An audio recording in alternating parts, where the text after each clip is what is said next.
People are feeding their children upon haram. They are feeding their families upon haram. They are buying their homes upon haram. They are building their masjids upon haram. They are building their madrasas upon haram.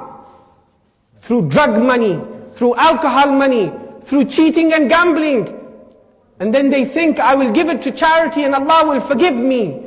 The Prophet sallallahu alaihi wasallam, he said, Inna Allah tayyibun la yaqbalu illa tayyiba. Allah is pure and He only accepts pure. Camouflage it with whatever you want. You meet some people, you ask them, what are you doing? I have X amount of businesses. You think, how did you become a business person? You didn't graduate from your GCSEs or your A-levels or your degree. You didn't have a job all your life. And suddenly you have so many businesses. And then you realize that this person has cleaned up his drug money through businesses. And now has become religious and become a business person who gives thousands to the masjid. All of it is haram. Allah will not accept a penny of it. Allah will not accept a single dua that was made because that money was given to the masjid. Allah said, وَلَا تُفْسِدُوا فِي الْأَرْضِ بَعْدَ إِصْلَاحِهَا. And don't corrupt in the earth after it has been rectified. وَادْعُوهُ خَوْفًا وَطَمَعًا. And call upon Him. Number one, in fear. Make dua to Allah in fear that perhaps this dua will be thrown back in my face.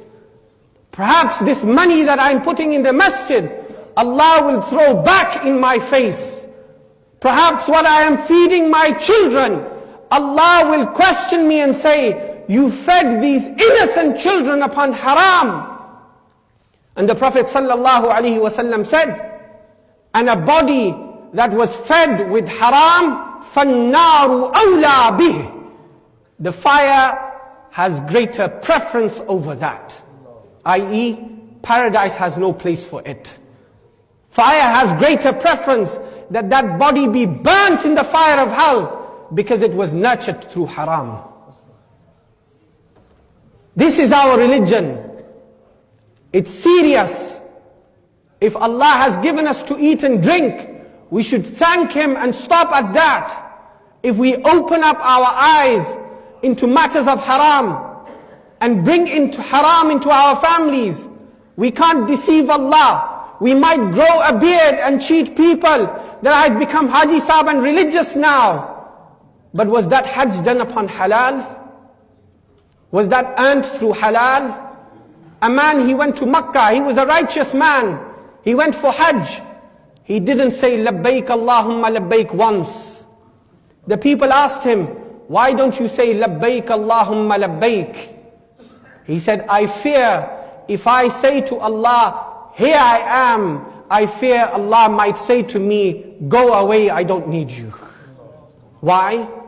Because I fear that even if 1 penny of what I bought for Hajj was haram, Allah will not accept my Hajj. The Prophet ﷺ, he gave everybody a responsibility. If you are living in a house and you know haram is being bought into that house, then remember, your children will not drop into your grave. They will not answer your questions. They will not stand up for you. If you keep them with you in this world, be sure they won't keep you in the next world. They might take you the way they go and the direction they go in. That man who worshipped Allah for 500 years, punishment came to him first. Why?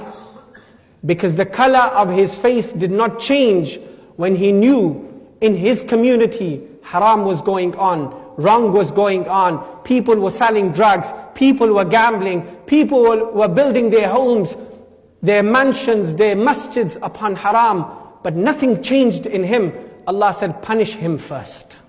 Which means that our worship will not prevent Allah's punishment until we stop engaging in haram. We ask Allah subhanahu wa ta'ala that He makes what we put in the masjid and what we feed our children, that He makes us understand If it's not halal, don't put it in the masjid. If it's not halal, don't feed your children. Make tawbah, turn back to Allah, and think of the innocence of these children and these communities.